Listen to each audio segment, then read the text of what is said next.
Aye, we've been out a bit. It depends what fighter you're with. Mark loves getting out and about, so we've been out doing a fair bit of walking the last couple of days. The weather's good here as well, so we left on Monday morning, fucking 5 o'clock in the morning in the snow, obviously, and then we're here for 12 o'clock in shorts and t-shirts. Been cool. Nice. What temperature is it there? 20 degrees or something, I think. I think it's just starting to get warm here. It's a nice place, Madrid. I was there in a stag do about 6 months ago. It's got a nice wee town square and stuff.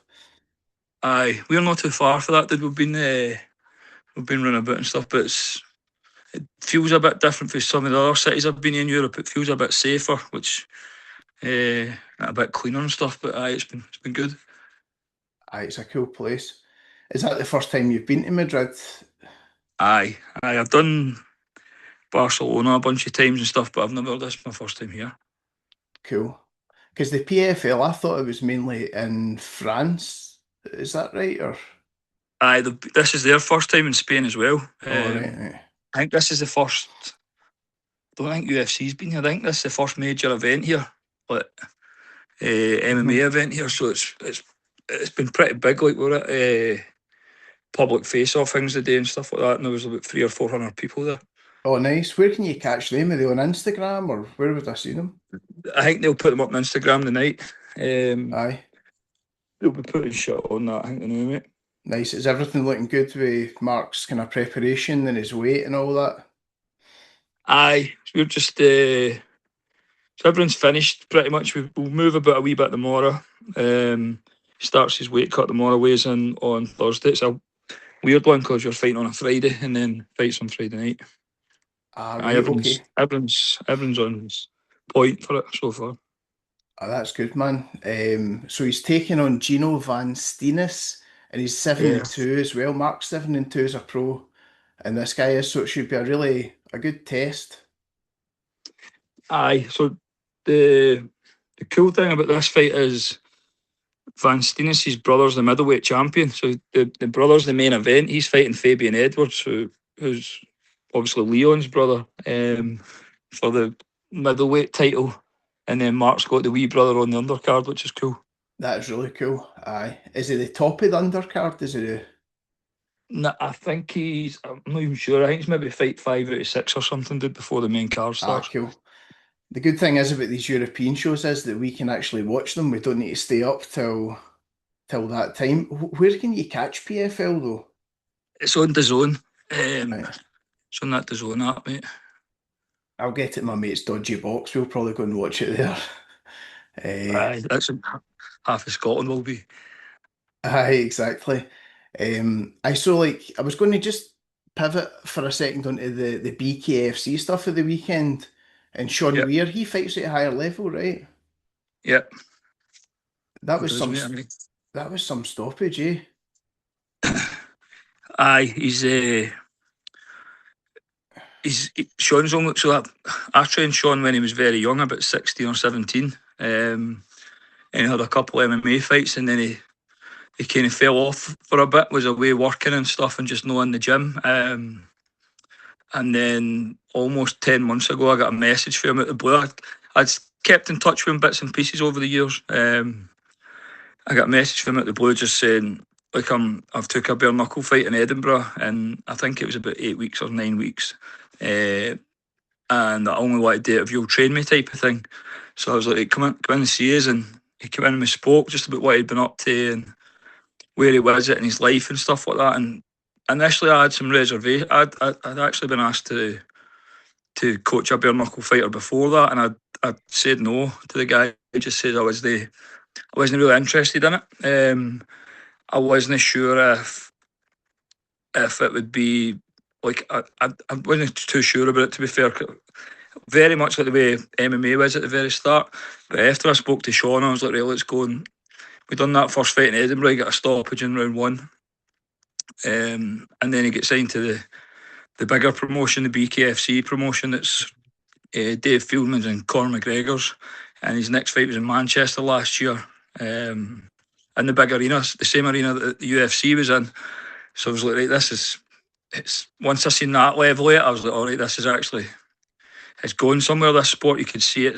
It's kind of, again, very much like the way MMA was back in 2000, 2001 when we were involved with that up here. And it's been a hectic kind of 10 months for him. He's had day 3 fights, 3 stoppages, and he's blew up. Like, he's getting attention from all over the place now. He took almost 600 people down to that fight in Newcastle last weekend. Wow. The Americans are starting to ask for him. So who knows where it'll go, but Chris Lytle is in a group chat that I'm in, and he speaks very highly of him. They cannot understand a word he's saying in the post-fight, as you can imagine, but their message to him is lean into the Scottish thing, really lean into it, because that's a huge sell for the American crowd.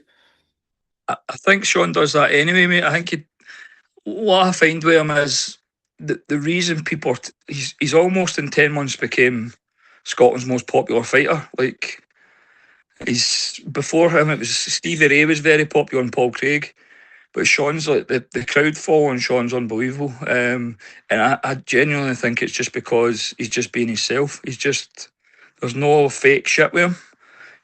He says what he feels, he turns up, and then he can obviously deliver on the night with his fights, but he's just a very, very genuine, like, fucking person. He's from out here somewhere, I think. Is he Motherwell or Wishaw or something? He's fair Wishaw, he lives in Motherwell now, aye. Because see, when I first seen his face, like, I recognise him for running about here somewhere. I don't know if I know people that have known him, but he definitely's got quite a distinct look, you know. Aye. Is he a boxing trained guy, or was he MMA before he crossed over? So he only competed in MMA, had a couple amateur MMA fights. I think he's kind of floated in and out of boxing gyms, but never. I don't think he's ever licensed or anything like that, or like on the books as an amateur boxer. But he's been in and sparred and kind of kept his hand in for the time he's been away from me, but nothing significant type of thing. So again, it almost, I don't know, maybe 10 years out of training before he wanted to turn his life a bit. I think he actually had he'd went away on a retreat, an ayahuasca retreat. You see it if you read any of his interviews, like, and he kind of credits that for giving him this focus about coming back to compete. And he talks about his daughters are doing judo now, so I think he was like, he's got this idea of setting an example for his daughters, letting his daughters see that through hard work you can achieve stuff and stuff like that. So it's, in terms of motivation or reasons people get into combat sport, it's a very powerful one, that trying to be a role model for your kids. Exactly. And I mean, a 10-year layoff to come back and do the things he's just done is unbelievable. What's he like in the gym? Like, hard worker, I would imagine. Like, He's very professional. Like, so when he came back, it was like that as a kid. The thing Sean could have done in it. Sean was in my gym before guys like Stevie Ray, before we ever had guys in the UFC, before Danny Henry and stuff. And if Sean had the potential to do anything that anybody else could have done, he could have went as far as he wanted in MMA. And life gets in the way, especially in Scotland for young men. And I think that's happened. But in terms of now, he's came back into the gym. He's a wee bit older. He's an adult. He's a man now, like, with a family and a job, and he's just a hard worker, exceptionally hard worker. He still works during the day, his roofing company, and then he'll no miss a session. So he's in with me, he's in with Kieran Smith, our boxing coach, and then he's been going to Pro Box and Shots, which is one of the best boxing gyms in the country now. They've got some of the kind of most decorated amateurs turned over to pro. He's working with our strength and conditioning coaches, and he's got our dietitian on board. So we've created this wee team or support network run about him, and he does absolutely everything that he's asked, and more. Sometimes you've got to tell him, like, that's enough, take a day off or spar a wee bit less or something like that. But he's easy to work with, mate. He's a hard worker, and he's a bit of an inspiration for some of the younger guys that are in the gym, that they're seeing this guy putting the work in, and they're now starting to see him reaping the rewards for that, getting into these big shows and getting paid and getting a wee bit of recognition. I had Adam on 2 episodes ago, and I was speaking to him and Yeah. asked him just about like kind of fighters that he's worked with that are just like really strong. The first person he mentioned was Sean Clancy, and I think the second person he mentioned was Sean Weir.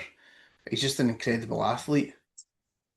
Yeah, the two of them in the gym, they're the two Seans. It's like the two of them are very similar in some ways. And they actually really help each other, the two of them, because they're both big lumps. In terms of physicality, it can be hard to find guys to train with men like that just because they're so big and physical and athletic. But they two are very important for each other.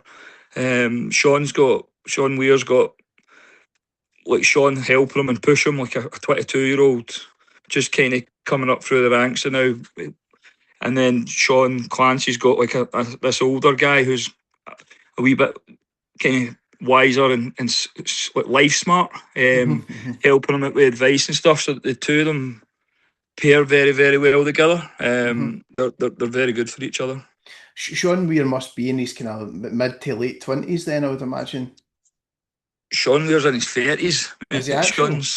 I think he might be 34. All right, I didn't realise that. I thought. So he's like, he's maybe 12 years older, I think, than Sean.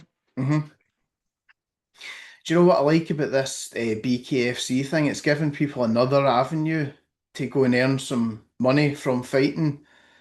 But and I want your thoughts on this. Like, what I'm not sure about is the longevity in a sport like that, in terms of like hand injuries. I think when I started working it, so 10 months ago, I had to look into it quite a bit. It wasn't an area of expertise for me at the time. My focus is always going to be MMA.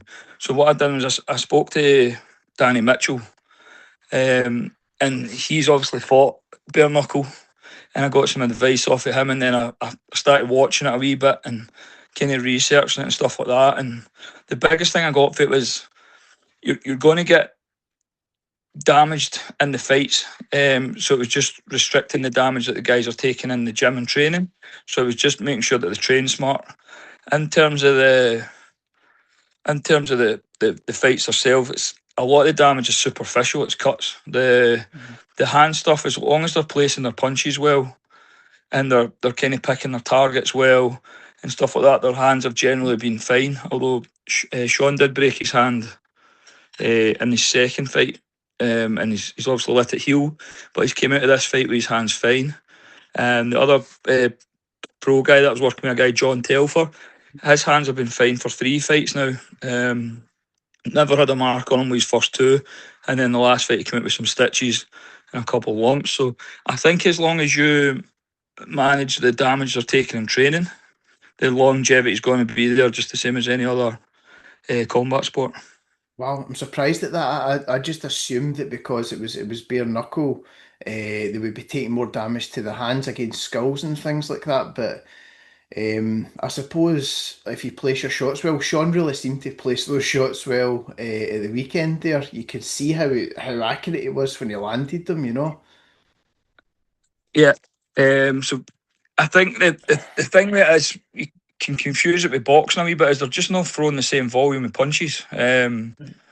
So they're either sniping on the outside quite long, so like jabs and straights and stuff like that. And then if you're doing it right, as soon as you're close enough, which would be mid range in boxing, you should be clinching a wee bit. And then it's it's very hard to punch the top or the back of the head in a clinch. You're throwing more to the body and the front of the face with uppercuts and stuff like that there. But I think it is the fact of not throwing as many shots means the hand isn't as prone to getting damaged as it would be in a boxing glove. If you pick your shots properly, I don't think you could get away. There's certain guys can have long careers in boxing and Thai boxing with hands that aren't great, but obviously in bare knuckle, I don't think you're going to get away with that. You've seen Paulie Malignaggi's had a couple of these bare knuckle fights now, and he was a guy that was infamous for having bad hands in boxing gloves.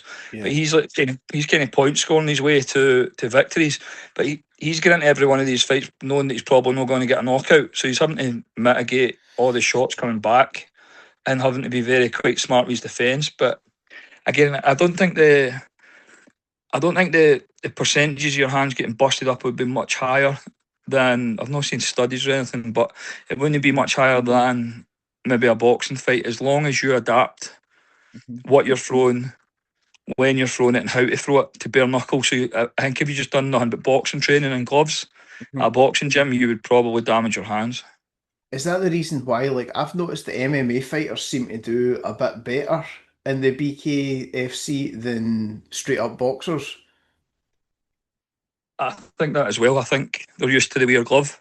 Aye. So adapting for a 4 ounce pro MMA glove to no glove is easier than an 8 or a 10 ounce boxing glove, or even a 16 ounce boxing glove they guys would spar in. I think the clinch, Uh-huh. so a couple of the fights we've dealt with in the last 10 months has been guys who are pretty effective amateur boxers on the outside, and we've just made a point of getting into the clinch and working there.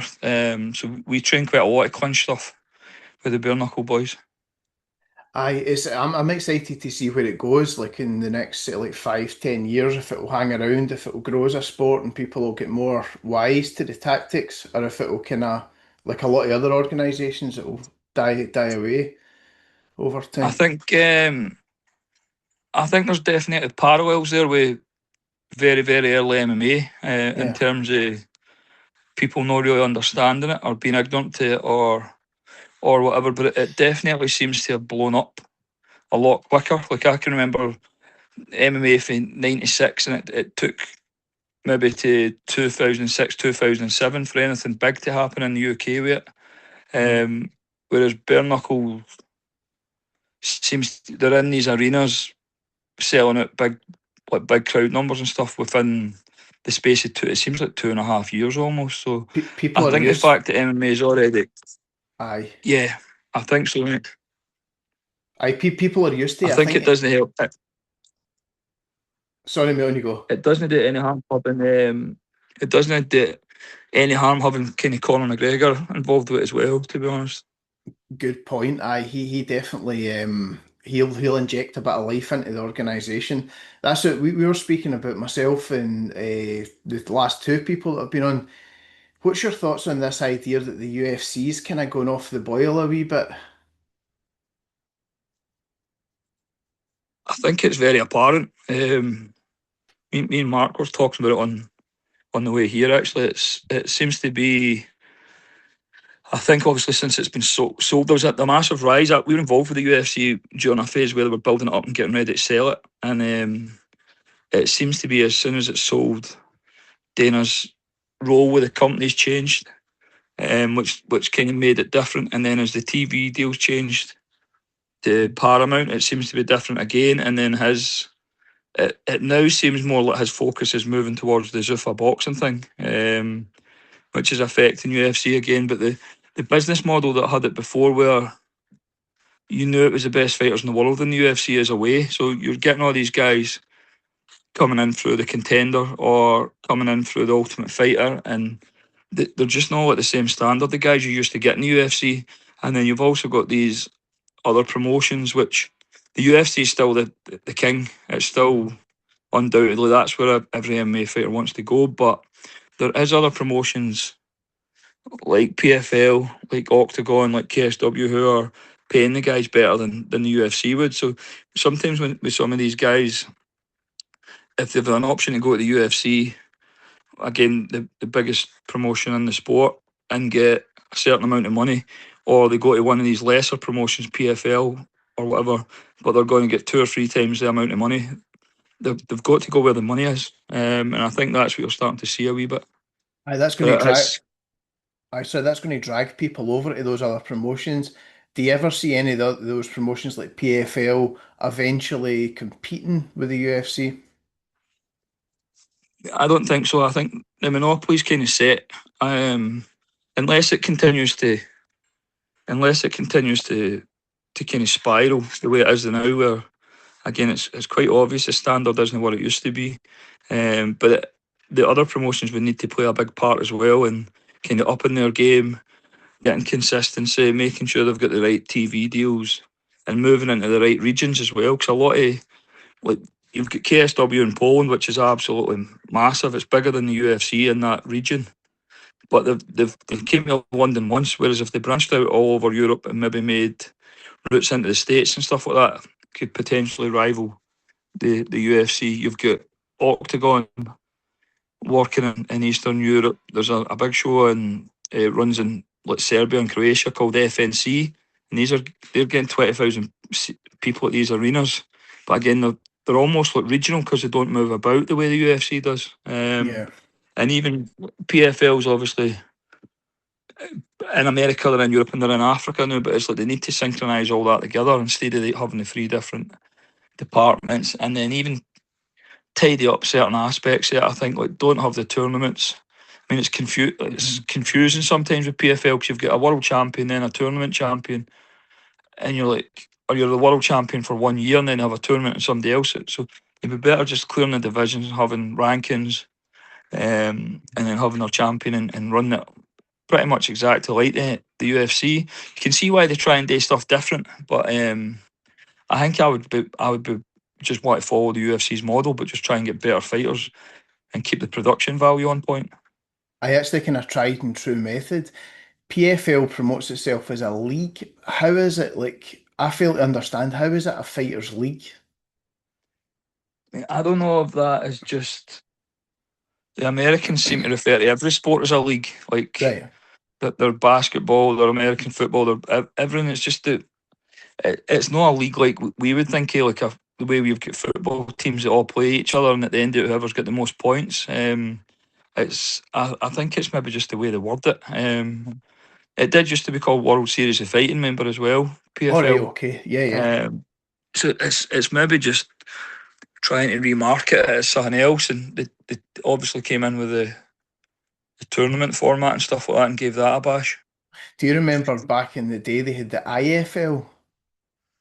Aye, so I remember that with the teams. The teams and stuff that was. Yeah, I remember that, man. There was actually similar to PFL. There was good fights on that, and there was good fighters there. But the format was, I think, unless you're an American, the format's just messy. Like you've got 5 guys representing fucking Colorado or New York, and they're not even fair there. And it was just the format itself was just hard to follow, I think, sometimes. Aye, and I remember it as well, even further back, Chuck Norris did something called the World Combat League, and it was a Yeah, similar thing. Stephen Thompson was quite big in it. It was more yeah. like the kind of karate combat style thing. Aye, that's coming back around again now. Getting quite popular, but it's. I mean, you've got something very, very simple. A product that's very, very simple. It's 2 athletes fighting in a confined space, and Yeah. it's like why would you want to try and market it as something other than that? Like just keep it basic. Have the weight classes, have rankings, have titles, and leave it at that. It's an easy sell that way. People always used to say that back in the day about Thai boxing, like why did Thai boxing never reach the heights of like MMA? That was always the people in Thai boxing gyms would say, and it was just far too complicated. The scoring system, people just could not wrap their head around about in the Ramoi at the beginning and all the kind of like ceremony. It just seemed like too much. Just have 2 guys go into a ring, fight each other, see who's the best. Everybody understands it. There was that, and the number of title belts in it just diluted it to shit because everybody was a world champion. If you look at what one championship's done with their Yeah. Thai boxing, they've got the format right for that. They've done away with the ritual dance. They dropped the round times to 3 threes. They banned the gamblers in the stadiums as well. And it's because of that. That's more people watching that style of Thai boxing than ever was with the traditional glove stuff. Yeah. It's not even like it's pretty much a different sport completely, but it's got eyes on it because they've simplified it. Definitely, and Nico Carrillo's really cleaning up in that organisation as well. He's killing it over there. Great to watch. Yeah, he was obviously a very accomplished Thai boxer as a young guy coming up through the ranks, and then he's adapted very, very well to that rule set. Probably better than most of the other people there. It's like one of the things where that that style and that rule set suits him. He's adapted to it quite smartly, but I think he had like a very natural kind of style and stuff that would have fitted in with that rule set. But he's done exceptionally well. Definitely. See, like as a coach, then you've got your guys like Sean Clancy, your Sean Weirs. I know Nico Crelo's no part of your gym, but obviously he's a talented fighter. What do you look for? Because your time will be limited as a coach, and you can only invest your time into so many different people. What qualities are you looking for in a fighter? For me, the big two is kind of attitude and work ethic. I think if you can get the two on point, everything else is pretty easy. If you don't have, you can't be successful without them two. You can be successful with certain things not being there, even Right. to the point where maybe athleticism and stuff to a certain degree. Really? But if you don't have attitude or work ethic, you're Mhm. not going to go anywhere. That's a good point. I mean, you could be the most athletic kind of guy in the world if you're not willing to put in the work. It's never going to pay off. But is there people that you look at, for like day one and you just think this guy's got potential, like whether it's in their sparring or maybe like some other aspect of their game? You always get you'll always get kids that come into the gym and like Teddy Atlas calls them neon talents. It's like they just stand out. They move different. Their Mm-hmm. attitude's different. You can see it in all sports.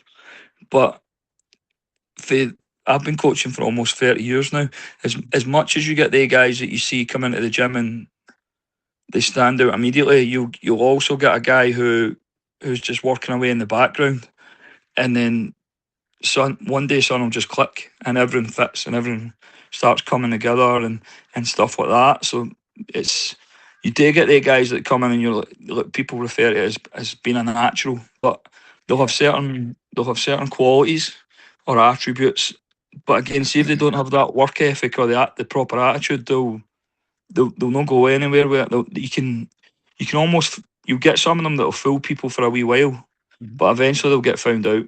Maybe when they get to a certain level, like they maybe move up for small amateur local shows to like the bigger amateur shows, or even when they turn pro. But you've always got, and every gym has them, that guy that walks in and you're like the coach. You hear it all the time with pro boxers, like the coach will say to him on the first day, "You're going to be a world champion." But for every one of them you'll get two or three that you think that, and it'll fizzle out. Like again, Yeah. go back to Sean Weir. Like at 17, he was one of them kids. You're like, this is just a tough boy, hard worker, big and powerful. And then life gets in the way, and again, the remarkable thing that he's done is he's found his way back to it. Yeah. No, absolutely. So let's see, going back to, because you're like a pioneer in Scottish mixed martial arts. You were talking about you kind of like for the early 2000s. Um, you guys established the Dinky Ninja Fight Team. Could you explain what that is and like who was involved and stuff? So about very late 1999 to kind of crossing there into 2000, I've started looking at. I've predominantly done stand up martial arts for about 8 years old. Karate into boxing, into Thai boxing, kickboxing. Then about that time, I started travelling into Glasgow to go to Scott McVeigh's Brazilian Jiu-Jitsu class. He was a blue belt under Hoist at the time. It was at the Kelvin Hall. He had a class on a Wednesday and a Saturday. And then when I've got there, I've met Paul McVeigh, who he's from Northern Ireland. He'd moved to Scotland to go to uni. He'd been in Edinburgh initially, then he moved to Glasgow uni, and he was a black belt in traditional jiu-jitsu. Had been watching MMA the same as me. He was a wee bit deeper into it. He was watching like judo and stuff like that in Japan, Mhm. when I was only really watching like the UFC and Pride stuff. And we started. It was almost like a skill sharing thing. So I started helping him with striking. So it started like I would go in a couple hours early on a Wednesday. We'd get the girl, we'd hit pads. We had mats in his flat at one point, or we started going to gyms and using space, and then the same on a Saturday. And we just started kind of recruiting people. Like Mhm. we ended up meeting John Nicholson, who was in Dumbarton at the time. He had been started. He never done much martial arts. He'd done a wee bit of boxing and stuff, and then they were training MMA in a wee space through there. They had a wee group of guys following them as well. So I ended up with like my wee mob for Lanark. Paul had his wee group for Glasgow, and John had his group for Dumbarton, and we ended up for a Wednesday and a Saturday. It just kind of grew into, now I'm going to Glasgow Monday to Friday. We would train again. It was we'd cross kind of train each other. So Paul would help us with grappling, the stuff we'd done at Scott McVeigh's. We'd repeat. We were watching instructionals. We were trying stuff out, and we would just ended up recruiting like-minded people for different martial arts, and we were getting like guys in for everything and just taking wee bits and pieces for each other. And it just kind of built like that. So by about 2002, we started sending guys down south to shows, and that's how it grew. We ended up with, I think I had the place in Lanark with the Scout Hall. The Grip House kind of came about 2005. Before that, we were training in Rock Hill Community Centre in Milton, and then the D unit was already there maybe 2003. So it's just grew for that. It's great, like, because for me, it's crazy to think like you guys were doing it for the love of learning how to fight, because there was nothing else in it. It wasn't an established sport. I don't think it was even called MMA back then.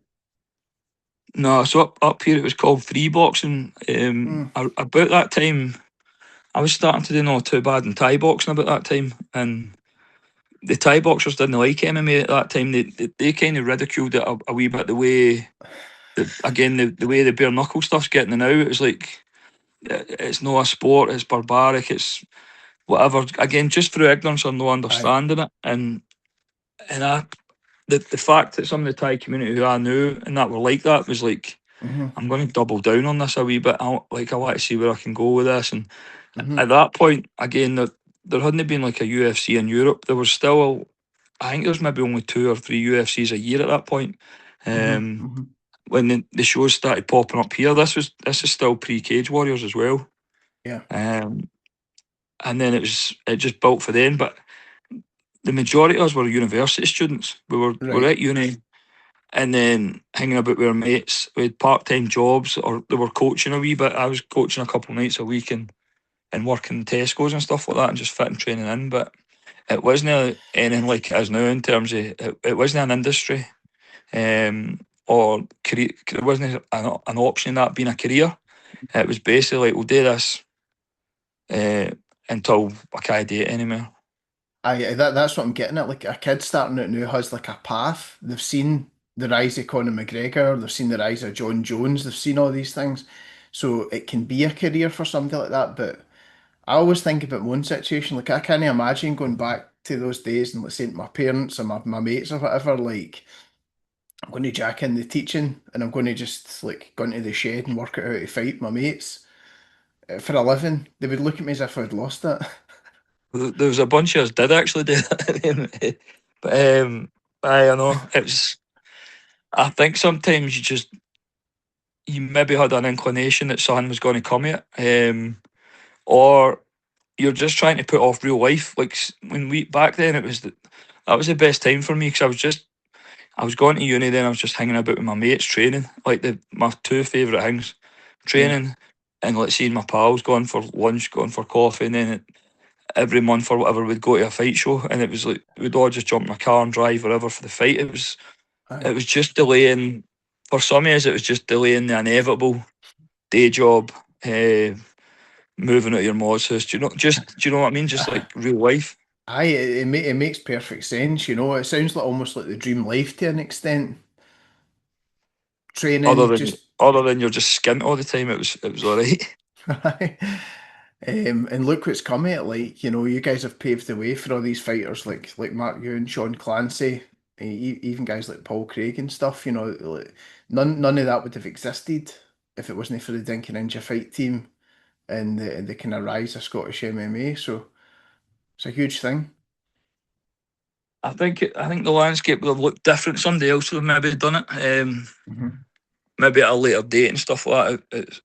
it's one of the parallel universe things that what would have happened if I never went to that jiu-jitsu class that night, and he got on so well with Paul and stuff like that. And again, we all kind of got on because we're all a wee bit geeky. It was like we'd more in common talking about comics and just daft shit than actual outside fighting. It was more a martial arts thing for us. It's a kind of social thing as well, I suppose. A lot of people find that in martial arts, it's their group in it, it's your kind of tribe, for lack of a better. I think when you have more in common with these people, again,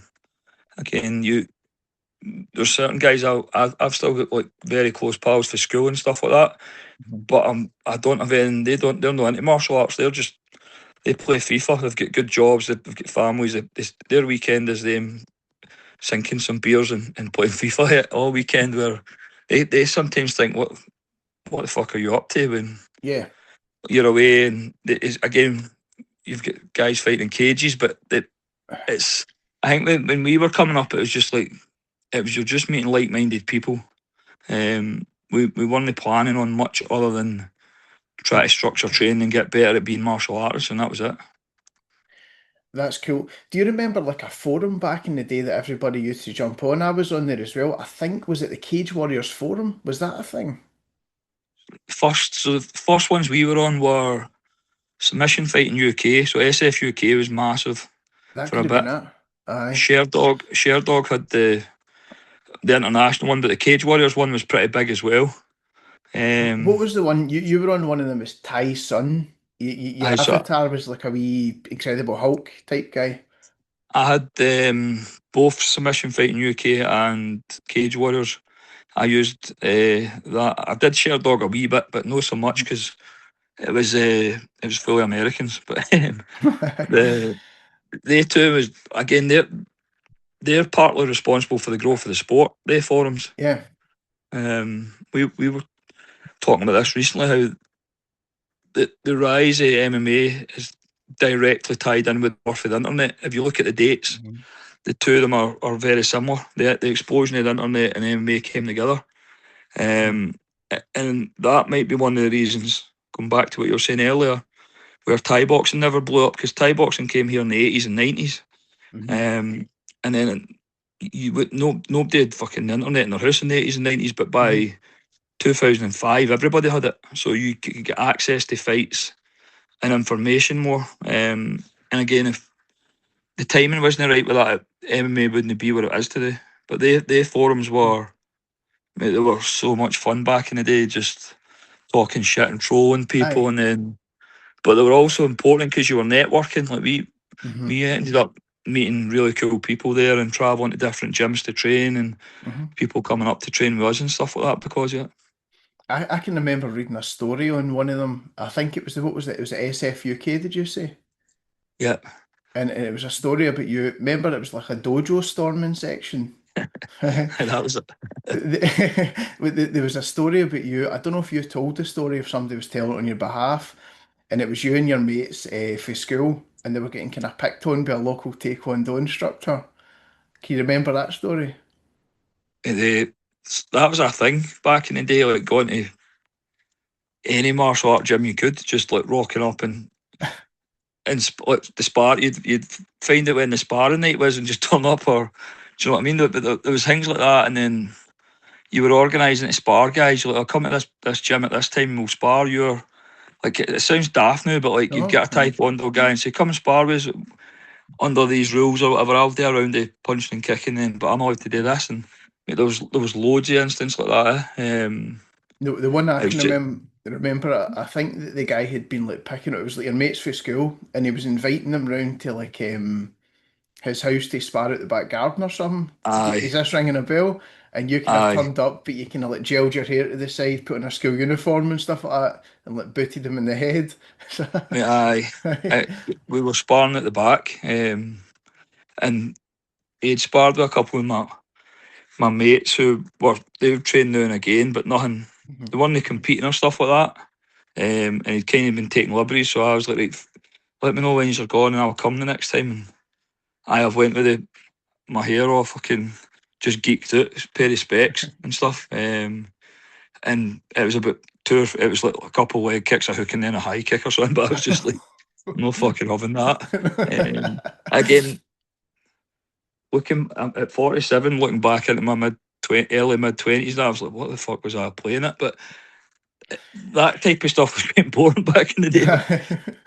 It's the same as the Brazilians. Like, the Brazilians fucking storming dojos and that as well, and it's probably came for that. But we would people would come on their forums and be like, "This gym's claiming to teach MMA," and you'd go.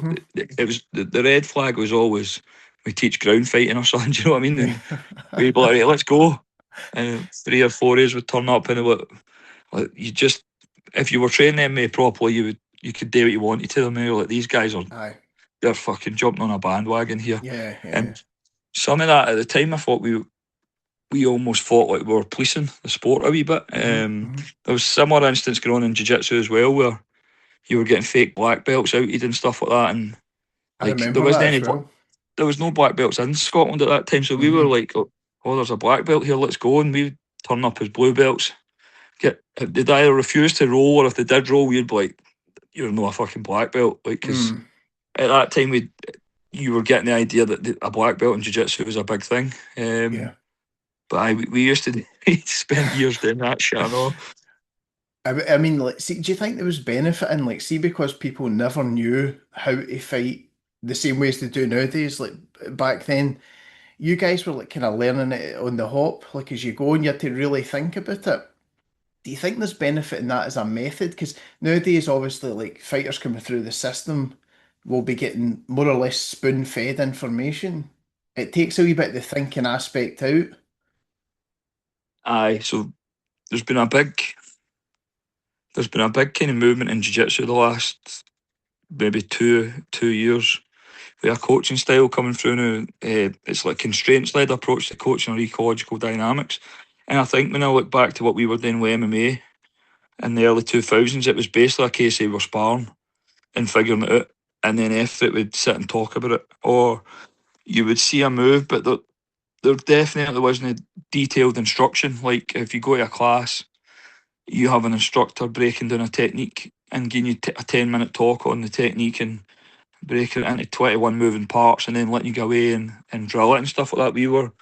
We were basically bringing in guys, like I said earlier, we'd get judo guys in, we'd spar MMA rules against them, we'd get wrestlers in when we could find them, we would get Thai boxers or boxers, and we'd just say, right, we're going to spar 3-5s, we're going to use these MMA sparring gloves, resetting a submission, and that figuring stuff out for yourself, I think you can learn quicker that way.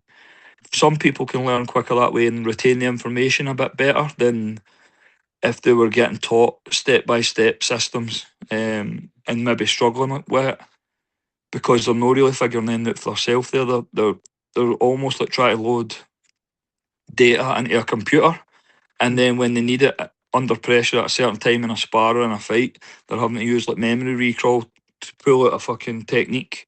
Whereas when you're just sparring it all the time and going live, it's like you're problem solving in real time. You're trying to figure stuff out. So I think there's definitely an element of that. And as a gym, we've kind of went through cycles where we moved into stuff maybe in a wee bit too much detail, like the John Danaher stuff, with a big 15-minute talk and then go away and drill, and we kind of came away from what we were doing before. So we were originally affiliated to SBG back in the early 2000s, and they obviously had their thing was this aliveness training, which is as close to what we were doing at the time, was a lot of just sparring and kind of setting up live drills. But we're kind of circling back towards that now as a gym, and try to find a balance with the detailed coaching stuff and information with the actual live stuff, and try to let guys figure stuff out for themselves. I've heard Matt talk about the I method. So it's the kind of, introduce the move, the isolation, and then integrating it into your game for the last eye. That seems to make sense to me. But yeah, so we had him over again early in 2000. Maybe he was there maybe 2 or 3 years, in a row, and then he sent some of his guys there. A guy called Mike Chapman, I remember, was very good. He did John Cardinal over, obviously, as a purple belt a bunch of times. We had a guy called Ben Power over for Australia, and these guys at the time were bringing in the SPG kind of methods, and the method was a big part in it. Again, it made a lot of sense to us, and that's what we tried to do. As much as we were sparring and stuff all the time, we would break things down and look at it, and then again try and piece it all back into the full game. It definitely makes sense. See, back in the day, you promoted a show called Sport Fight Scotland. Is that correct? Yeah, so I was involved with Sport Fight Scotland. I think we had 12 shows. I was involved with a show called Absolute Combat we had at Meadowbank Arena, which with 3 shows there. And I was involved with a show in Iowa with Josh Gavin called Hostile Territory, where me, Josh and Gary Christie kind of ran it. Josh took care of the logistics of the hall and stuff. Me and Gary took care of matching the fights and stuff like that. So I think all in all, it was maybe 30 odd shows I was involved with promotion side of. I can remember going up to it was your show in Lanark. I think I had asked for tickets, I think, and you said we'll come up and judge the K1 kickboxing Yeah. fights. I think you had 2 of them on. And I can remember that night Darren Till for like it was his first ever MMA fight.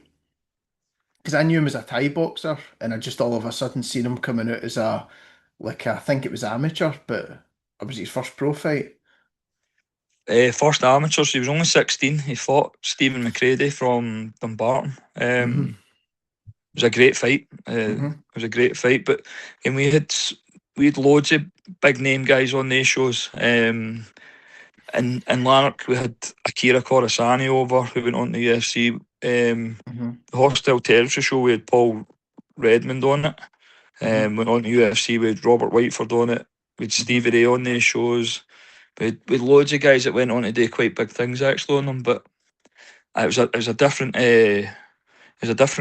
time then for promoting these shows. It was a bit easier to sell, and it was exciting and stuff like that. But eventually the kind of the reward for the amount of work you were putting into was starting to kind of balance up. And then as our gym got busier and our fighters were starting to do better, the promotion side had to go a wee bit. We spoke. I think I spoke with that with Adam. That there's only so much you can do as a person. Like you've got to sink yourself into the thing that's going to benefit the most people.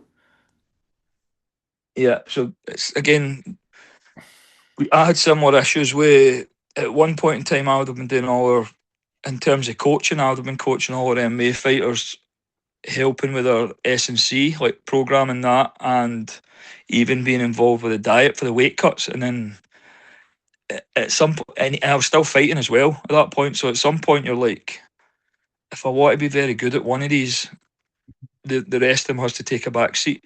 So obviously, I start just after I finished fighting in 2013. 2 years later, I had 2 people in the UFC, and it was because I wasn't taking up as much of my bandwidth with my own training, my own fighting. I could get more into the gym, and then we started using S&C coaches and dietitians, and that meant that I could focus solely on my job of coaching. So it's like you can do all of that stuff kind of at an average level, or you can pick one and just go all in on that one and try and, again, try to be world class in one area. Would you say that's by far the better approach? I think you probably there'll be some people out there who are they're maybe a wee bit different for me in terms of smarter, or they've got opportunities to work in different areas and stuff like that. And I don't think there's many of them. But for me, if you look at the best promoters in the world, are just promoting. The best coaches in the world, they're just coaching. And some of these coaches have so much an ego, they want to be involved with their fighters in every aspect, like the nutrition or the S&C. But again, that's an insecurity thing with a lot of them. Some of them will not want their guys to go to like a specialist, like they would, like we bring in boxing coaches if we need them, or we'll bring in, if we need help with wrestling things, we'll bring guys in like that. I think if you look at the best coaches in the world, their focus is on coaching. And again, the same way the best S&C coaches aren't telling you how to diet. They can give you basic advice and they'll be more knowledgeable about nutrition than the average person. But again, the amount of reading and studying they guys are doing, keeping up to speed with kind of science and stuff like that, it's very impossible to be an expert at all these things. Again, going back to like the kind of, you guys built this thing up like brick by brick, so you'll have a good idea if somebody's a legit strength and conditioning coach because you've done an aspect it yourself. It might not be your sole thing, but you know if somebody's good, or a good dietitian if they're getting the results, a good boxing coach because you've kind of seen it all. You've built up piece by piece. You've no skipped any stages. Nah, I have degrees in sport and exercise science, and I've got an HND in coaching as well. So, like, I can see like guys that are good at their job and who aren't, and then just in terms of producing fighters for the last like almost 30 years, like putting guys out to compete. You can tell the guys like that, you come across them all the time. There's a lot of guys that are just not very good, and they're faking it, in different fields, whether it's strength and condition, nutrition, mind coach guy, like sports psychologist guys, any of these guys, even the now you're getting people messaging you want to help your fighters with social media, you're getting managers, and like again, it's very easy to spot the guys that aren't very good. You just have to ask them. The big thing I found with it is if these guys don't communicate with the rest of that fighters team, it generally means they don't know what they're talking about. Like the guys that we work with, you mentioned Adam. We have a guy called Alex at Greenbox. These guys are in touch with me all the time. Like they're asking, what have you got my athlete doing this week? What's his schedule? Stuff like that. And then again, Adam and Alex will be in touch with the nutrition guys. They're like, what have you got? What are you feeding him for these sessions and stuff like that? Whereas, and it's all tailored towards that individual. They come up and they get tested regular, and their programs are based on the results of their tests. Whereas for every one of the good guys you'll get 9 guys who've just jumped on the bandwagon, sending copy and paste strength and conditioning programs that they've seen online, or the newest. You'd have remembered the UFC fucking all access shows where it was everybody's hitting a sledgehammer with off a tyre this week. With like an oxygen depriving mask on, and like Aye, that stuff was fun. It was fun to watch, but like, come on. Aye, so every fad under the sun. Again, that's like a red flag for some of these guys. Whereas the guys that I've seen over the years that are excellent at their job, they can tell you why they're doing everything, and they'll be working with. So like the guys that we've got working, the Mark works with Gemma and Lorenzo, and they're not doing the same things. They're doing different stuff in terms of where they're in fight camp. Are they out of fight camp? Are they trying to develop stuff because he's done these tests and he's highlighted an area of concern that he wants to work on, or and stuff like that. Whereas these phony ones, it's copy and paste shit. It's like that you send the same program to 10 different people. I wouldn't coach 10 different, like 2 fighters the same, never mind 10. Exactly. It's just they're trying to do one size fits all. Doesn't make sense. Speaking of professional athletes, does the name Piggsy McCann ring a bell? The legend. The legend. He's like a friend of a friend. Do you know the story? Was it your show? Did he take a fight on your show last minute? What's that story? So there was a show in Motherwell Civic Centre actually, and there was a pull out that night. I think it may have been it was either Superpower Showdown, which was one of Guy's, what's it, Guy's? It was either Guy Ramsey's show or Duncan's show. It may have been Duncan's, I can't remember. But there was a pull at heavyweight, and Piggsy had trained for about 4 weeks. He was a rugby player. He actually turned up to that fight with his rugby kit on and dirt on his knees. I think he'd been playing rugby in Ireland. Was he sober? I think he was, but mate, all I remember about that fight is him being in the change room in a rugby kit. We had to get him. He had a gum shield for the rugby, but he might have wore his rugby shorts. And he fought a guy who actually trained, and we were like a Dutch guy, I think. we were like rugby tackle him, just lie on top of him 3 times, once per round. And I can't mind what happened, but he got the guy on the ground. And then something happened, and I remember Gary Christie shouting from the day a forward roll, and I think he got caught in a submission. That was about it. He must have been on his back or something. But what I do, I think he was about for about another month and then disappeared. But I remember I actually seen the video on filmed on a phone, like pixelated toaster or something. They'd filmed it on back in the day, and you could hear people, the guys that were filming it, shouting, "Piggsy, go for a Kimura!" And somebody else shouted, "He doesn't know what a Kimura is." he trained for about 3 weeks. That's what it was like back then. It was just, Aye. again, see, comparing that to what you've got now, it was crazy. Like, I remember turning up for fights and I'll be 68 kilos and he's 78 kilos. You've got him. It's 10 kilo brackets. All right, brilliant. Or they changed the rules. If you argued about the rules, they would change them in the rules meeting if there was one. They're like, no, can we not just say like you weren't allowed to hit on the ground at one point? Like, but me and him have both agreed to hit each other on the floor. Can we do that? And they're like, right, if you want. And just like, do you know what I mean? It was just chaotic back then. But the story with Piggsy's like, there's a million stories like that. Again, it just highlights what it was like back then. It was just chaos. I can remember as well, and sometimes I think I've maybe dreamt this up, but do you remember seeing a video like back in the day of somebody dressed, and it was in Glasgow, the show was in a ring it took place, and it was somebody dressed as a ninja fighting an MMA fighter? Mate, I'm not sure, but it was probably Craig Snape. It was, we used to put the ninja suits on and go to different classes. Like he would rock up to the Taekwondo class in Kerlook and stuff like that. This guy, like honestly, I can remember seeing this, and he was fully dressed as a ninja. He was getting his ass kicked, and the guy who'd obviously trained a wee bit, and I think he was putting himself in there as like he trained in jiu-jitsu, and this was a real fight, and it was definitely it was Scottish voices that were shouting, so it was around about here somewhere. Aye, it's probably real. Again, it was stuff was different back then. The Wild West. This is. Yeah.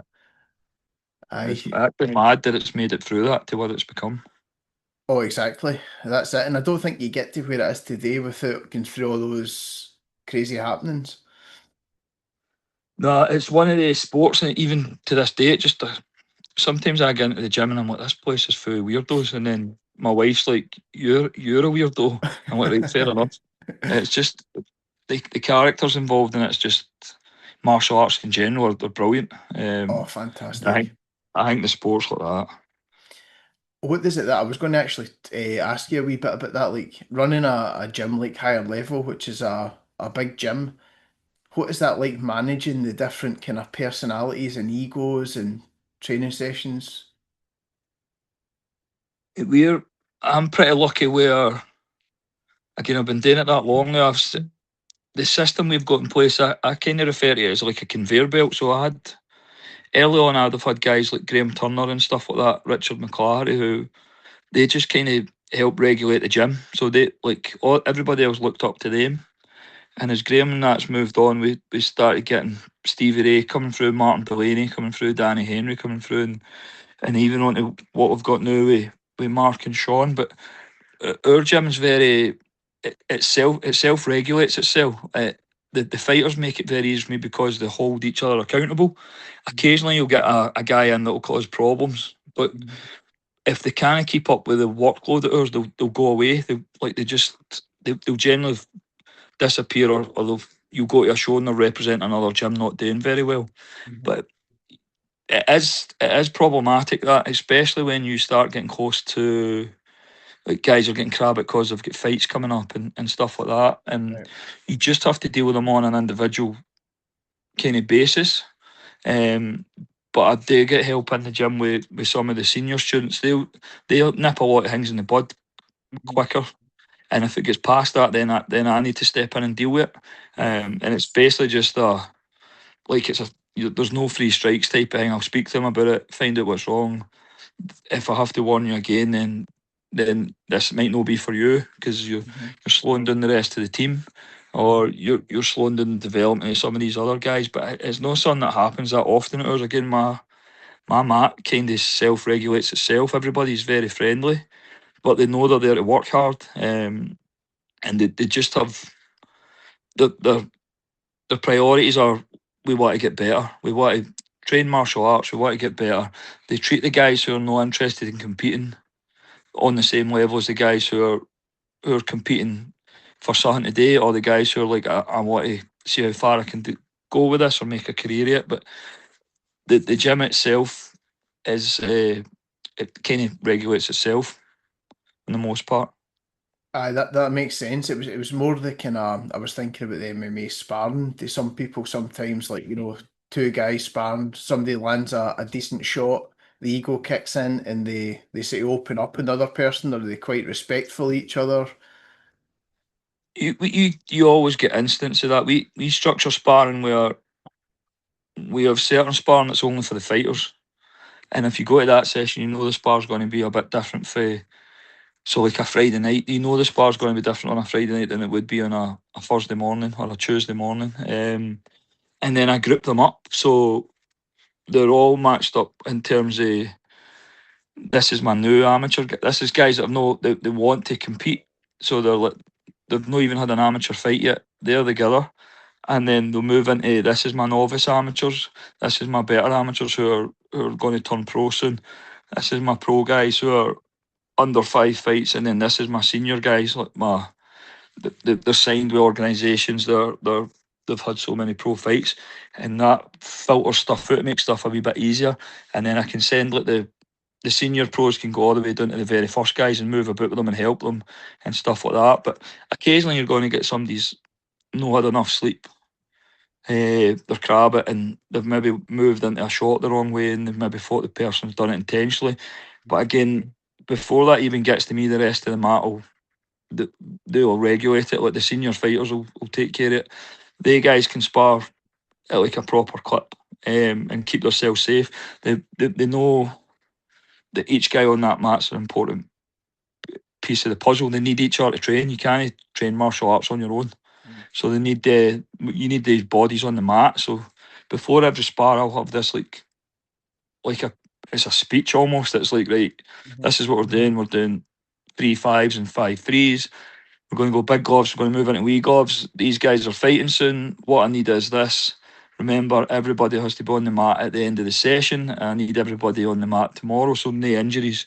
And then all you're looking for there is, you're going to get guys ducking into a head kick, or you're going to get a guy coming in a wee bit faster and running onto a punch. That's going to happen. What you tend to find is, if there's an issue, it's somebody will run onto a punch, and then there's a follow-up second and third punch or kick with the same kind of power, and you're like, right, that's too much, because you've hit them in that first one, which is going to happen, but they're compromised a wee bit to kind of defend themselves, and you've landed 2 or 3 other shots. But again, it's anybody who's came to our gym like that is either been humbled, it's been kind of trained out of them because it's been regulated, or they'll just not last, because there'll always be somebody in that gym who I can say, right, that was good, now go with him. And when you go with him, you get one of the Seans, or you get Mark, and you'll not be able to do that with him. And again, that kind of keeps everybody on the mat regulated.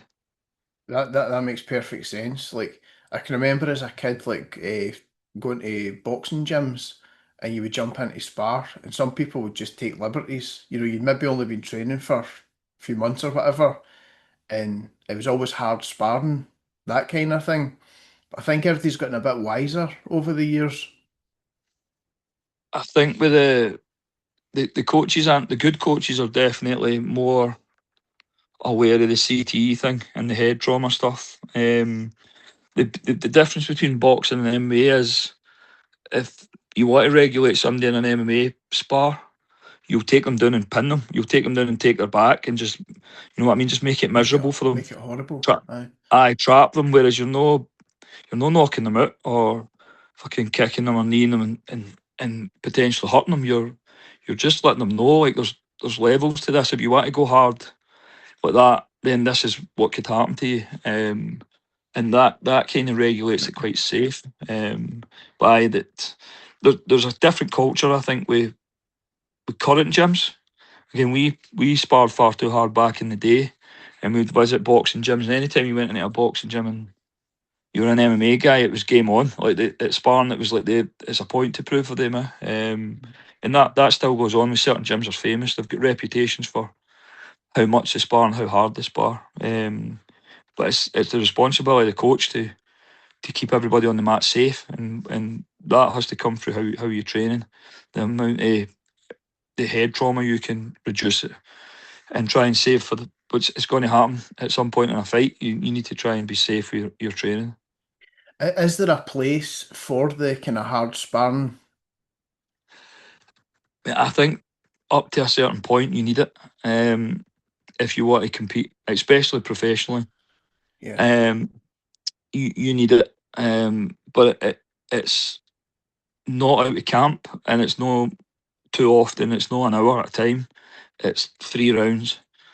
Again, somebody suitably matched, and then again it's supervised. And if it's too one-sided, it's dialed down or pulled back. You don't want to be going into a fight and the first time you've ever been under pressure or had somebody like try to actually beat you is in the fight. So you need it trained in the gym, but it needs to be managed. That's one of the hardest things with coaching is knowing how much and when to let them spar like that and keeping it safe. And then also, if you asked any fighter if you give them options, right, it's Monday morning, which is what to do today, they're going to pick sparring. And secretly, the majority of them want to spar hard as well. They don't want to touch spar or tech spar all the time. They want to get out of first gear a wee bit and go up through the gears. And so it's just, again, knowing where to place it during your week and how much to place. Like, too much is definitely a bad thing. Oh, for sure. I mean, you see some of these guys, I don't know, like some of the kind of early MMA guys, for like maybe like for even the 90s, 2000s, and their speech is kind of a wee bit slurred, and you can tell they're a wee bit punch drunk as well. So I see it with guys that were on the circuit when I was fighting. Like, I meet them at shows. really, They're maybe there in a coaching capacity or yeah, they're there to watch somebody, and I can see it in them. Do you know what I mean?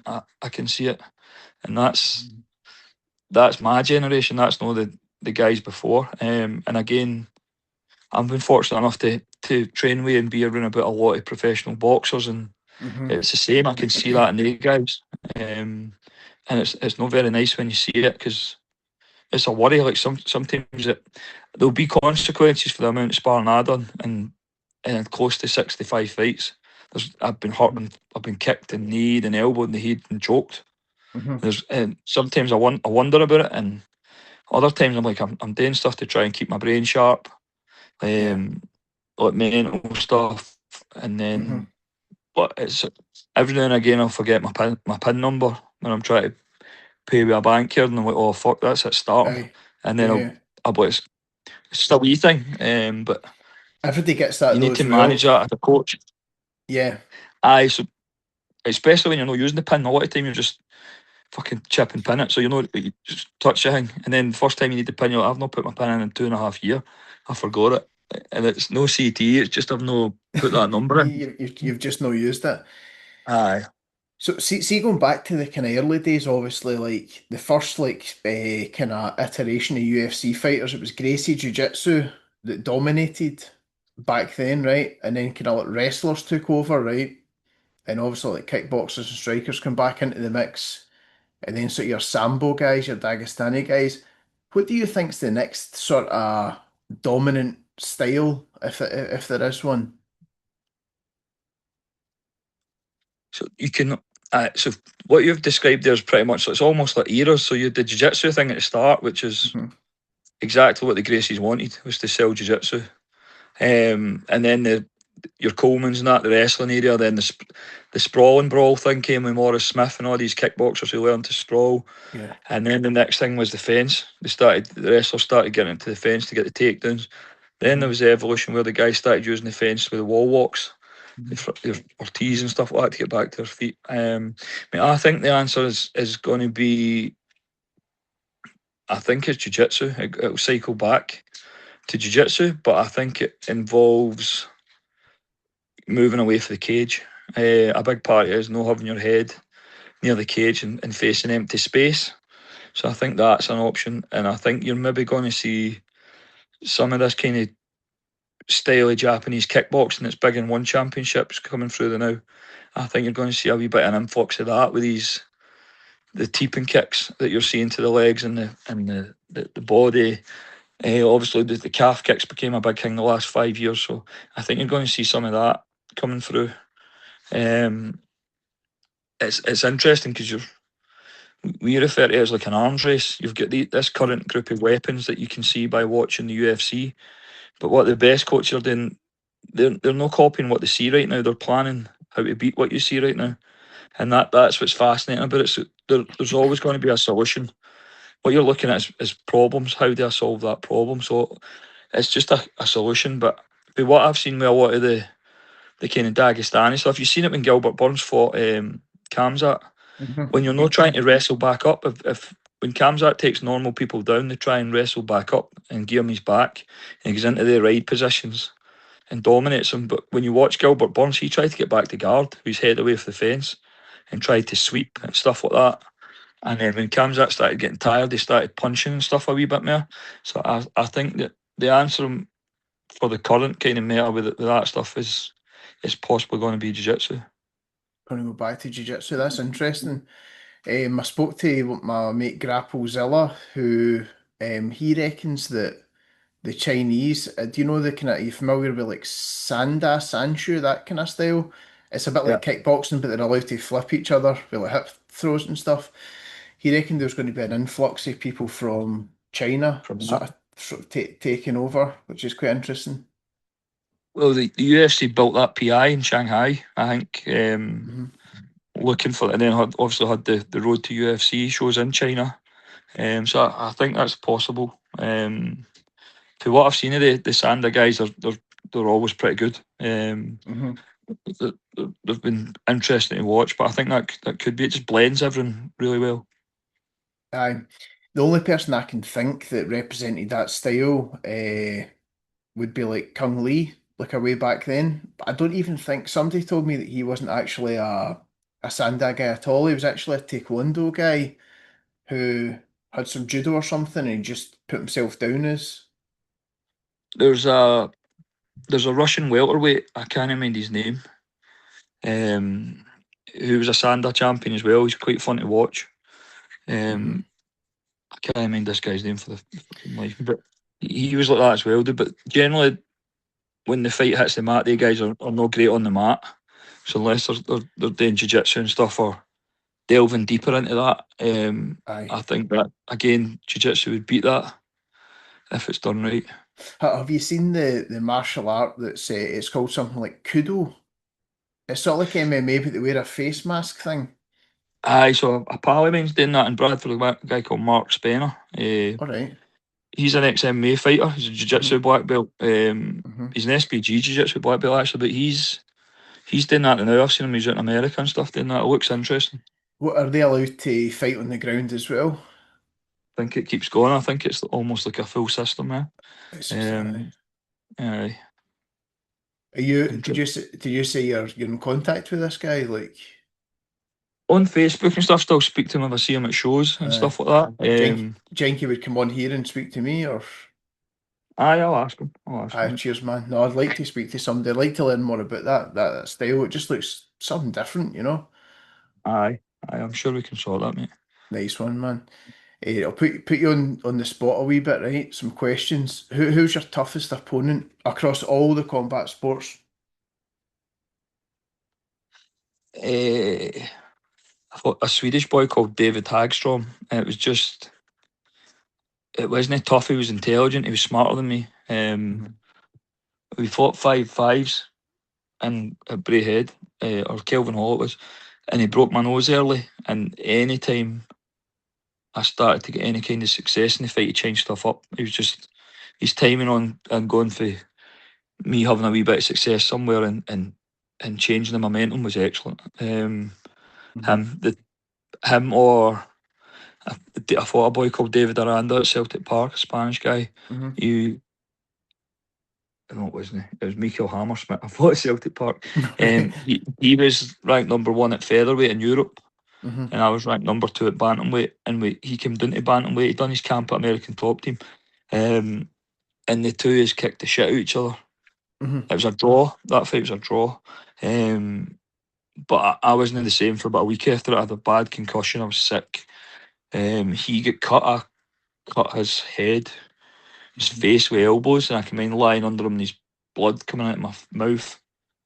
And just after it, just like had like an adrenaline dump after it. I mean, that show finished at that show finished at 11:30, and I think I was still in the change room about 12:30, just trying to slow my heart down, the ice on my chest, drinking water.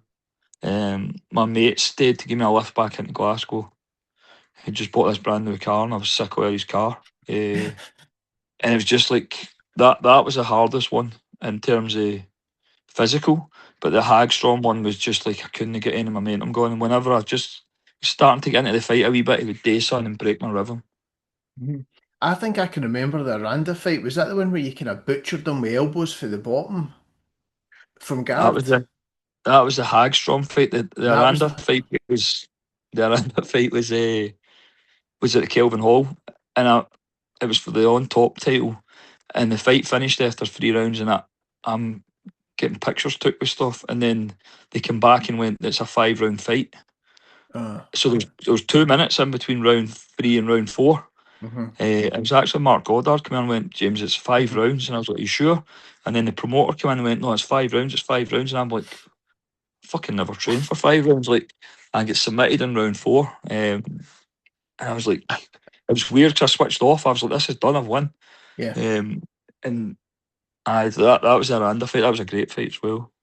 I can also remember, was it the Lee Ramidos fight when he hit you with a legal up kick? That was Von Lee. Sorry, Von Lee, my bad. Von Lee, aye. At Omac, so aye. And that was a title defence, that one. I don't know what I was doing there. I dropped to a knee. Because he was trying to up kick me, and I've dropped to a knee thinking I'll pass his guard here, and he whacked me right in the chin. I fucking just about done a backflip. Right, what's your so like who's your favourite fighter? Like it could be MMA, it could be Muay Thai, it could be... I've got a bunch to be honest. Like, my favourite MMA fighter is Joachim Hansen. Norwegian. I've met him a couple of times fighting in Sweden. He was my favourite. Just big, tall, great Thai boxing, great jiu-jitsu. I think he was a Shuto champion. Great fights in Japan at 70 kilos. My favourite Thai boxer is Samurai, and obviously watched a lot of Deckers, the same as everybody else. Boxers, probably Tommy Hearns or Duran. But nice. I can go through hundreds of them. I like. See the Thai boxer. Do you mean Samar Payakaran? Is that? Yeah. Aye. Oh man, just incredible. He boxed as well at a really high level. He's a WBC world champion as well. He was my favourite. I did like Diesel now as well, just for his the knees. But so a bunch of them. Aye, definitely. What about your? Who's your kind of biggest coaching influence or influences? I've had an old coach called Gordon Russell who was very good with me. See, at a time when a lot of coaches were useless, he was very open minded with me. He would send me to other places to train. Like when a lot of guys I was training with, I couldn't tell them I was training elsewhere. Especially see when you started MMA, you had to go elsewhere. So I've been doing Thai boxing at one place and jiu-jitsu somewhere else and boxing somewhere else, and a lot of the coaches wouldn't like it, whereas Gordon was like, this guy will make you better at leg kick, and go and see him. So he was one, and then it's like a lot of because when I was coming up, there wasn't a lot of MMA coaches you could look up to. I just started looking at boxing coaches, like really well established boxing coaches. So like Custom Attle, like Tyson's coach, Teddy Atlas, who was what, coached under him, like they guys, and then obviously a guy called Eddie Futch, who's responsible for a lot of good fighters and stuff like that. So you just started looking at all these old timer boxer coaches and reading about them, and generally you'd learn more for the guys than you would for watching a martial arts thing. And I took a lot for them in terms of how I coach fighters. So it wasn't like so much like a martial arts class environment. It was like a small group of fighters you're working with, and you divide your time up with each of the guys and stuff like that. So there's been a few local or more local guys like John Kavanagh when we're getting him out at purple belt, and Carol Tanswell as well. Just again the style of coaching and how they set about problem solving and stuff like that were definitely an influence as well. And then the guys that did coach me, like Paul McVeigh, it was like because we were reading into coaching and trying to get better as coaches at the same time. Even to this day, I still message him with ideas and stuff like that. Is he still coaching? Coaches jiu-jitsu. So he's still involved with me, aye. Aye, that's cool. Gordon Scott Russell, he's feeling about here somewhere because he used to run classes like no far from me. I can remember. Was he originally a taekwondo guy? He was a karate guy, then taekwondo, black belts in both, and then he kickboxed at a good level as well. Exceptional striker, like really good kicker. He helped me a lot. Like I think he got me right at the right age, but like at 16, 17. Yeah. And he was obviously a bit older, so at that age you're a wee bit more impressionable. But he spent a lot of extra time with me, like a lot of extra sparring and stuff like that for like a 3-year period. And like I said, he taught me to be open minded with stuff. He would bring in guys for any martial art you could find to learn off of, which was again it was exact opposite for what a lot of the other guys were doing, with telling you not to train at certain places. Aye, and you trained with Stevie Mayer as well in Craig Newkirk. Yeah, that's Gordon told me to go there for leg kicks. Actually, Aye. I was there for a bit as well. I'm hopefully speaking to Stevie Mayer tomorrow on this as well. Right. He's agreed to come on as well because that guy's important for the history of Muay Thai in Scotland and the UK in general. You know, he's one of the kind Yeah. of forerunners. Yeah. So that pretty much just about wraps us up here, man. That's everything I wanted to sort of cover. I feel as if there's so much more I could ask you in that, but maybe you'll jump on again at some point and I do mean, a wee bit. just pick a subject. I'd like to get into I like the old school stuff. Let's see, talking about old stories. Feel like, oh, one more story actually before that I need to hear a bit about. I've heard there was like an incident that took place in Maryhill in Glasgow where you used a bit of Thai boxing against a guy who approached you. I was at Partick train station. Is it? I going home for the Kelvin Hall. Actually, the Kelvin Hall class used to finish at 10 on Wednesday, and I had to run for the Kelvin Hall to Partick, which is about a mile, with 2 bags. So I used to have my uni stuff, a bag with a gi, boxing gloves, whatever else. I had to run this mile and a bit. If I missed that train, I was fucked. So I had to get that train to Lanark. So it was the last one, and then my mum used to pick me up at Lanark and drive me stairs. But there was a guy there one night. I had to kick him, but I had 2 bags, so I just volleyed him. It was fine. How did you know you had to kick him? Did he come up and like what was the? Yeah, I think I was reading a lot of Jeff Thompson's defence. So it was either going to be him or me, and then I was like, right, I'll just go first. It's right on the side of his knee. His knees kind of clashed together, and he was boom. It was a decent kick, to be fair. And that's what like everybody always says when you get into martial arts, you know, like it's good to have it if you ever need it.